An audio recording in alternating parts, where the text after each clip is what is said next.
Privacy. Privacy is privacy, right? Well, sometimes you have to be very aware of what kind of privacy makes the biggest difference for you. Hi, I'm Nika Waters, and welcome to the Boat Galley Podcast. I'm talking about the difference between visual and audio privacy, because on a boat, sometimes that really matters. Today's episode of the Boat Galley Podcast is sponsored by Marmara Imports. Their hand-loomed, fair-trade, organic cotton Turkish towels are highly absorbent, dry quickly, fold flat, and are soft and luxurious. They are perfect for life aboard. Use coupon code PODCAST10 for 10% off any order of $40 or more. And new, there are fringe-free towels, brand new, out by Marmara Imports. MarmaraImports.com. More than a towel. Sometimes the best you can do is to use one of those Marmara Import towels and hang it up as like a little curtain for some kind of visual privacy. Hopefully, though, you've got a little bit more going on the boat. Our boat is smaller than many out there, and we manage pretty well when it's just the two of us aboard.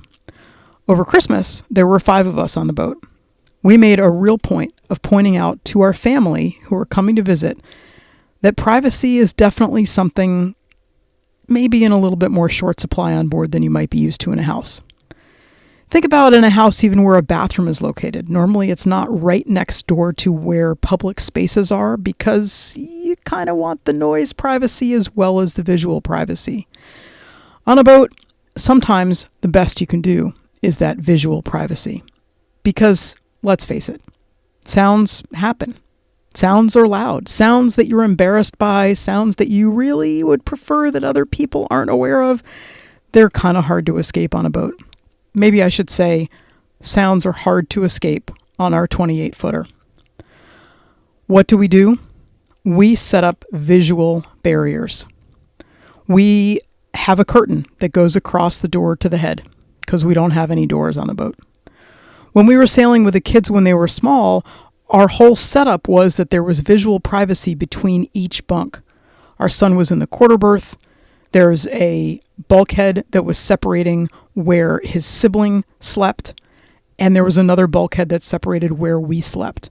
So though you couldn't get away from noises, you could definitely at least pretend that you didn't have the ability to see somebody just by opening your eyes. The other trick with privacy on board is that sometimes privacy comes in what you pretend you don't hear or see. This comes into play on our boat when we will let people know that it's time for our time on the head, and the other person just goes into the cockpit. It's not as if somehow going in the cockpit makes things different, but somehow it feels like it does. It's giving the person a little bit of dignity and space as much as we can on board. Even on larger boats, when somebody disappears into a certain spot, even if it's not to go to the bathroom or use the head where there are sometimes strange noises that you want to pretend don't exist, but sometimes people just need their own downtime. They need their privacy.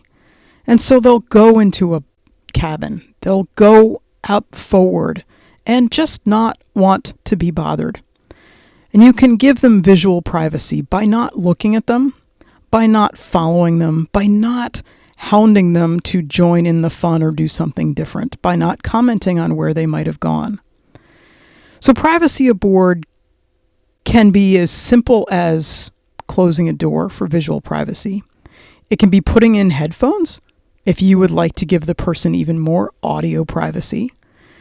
Privacy can also just be in the respect that you offer to the other people on board by trying even harder than you would have to on land, not to get in their way. Life on a small boat, and let's face it, most boats are pretty small, even if they're not as small as the one that I'm on. But life on a boat can be challenging, and privacy can be one of those challenging things that people don't talk about. You can help out with a privacy factor by being conscious, by being considerate, and by setting up visual privacy any chance you get. It absolutely matters. I can't wait to share an anchorage with you when we're both just happy to be out here and toasting to this incredible lifestyle that we get to live. Thank you so much for listening to the Boat Galley podcast. We're all about making boat life better. We're all about flattening that learning curve and helping boat life be a little bit less challenging. I hope we've given you something to think about and maybe a small little thing that you can do to make your boat life better today. Thank you so much for listening to the Boat Galley podcast.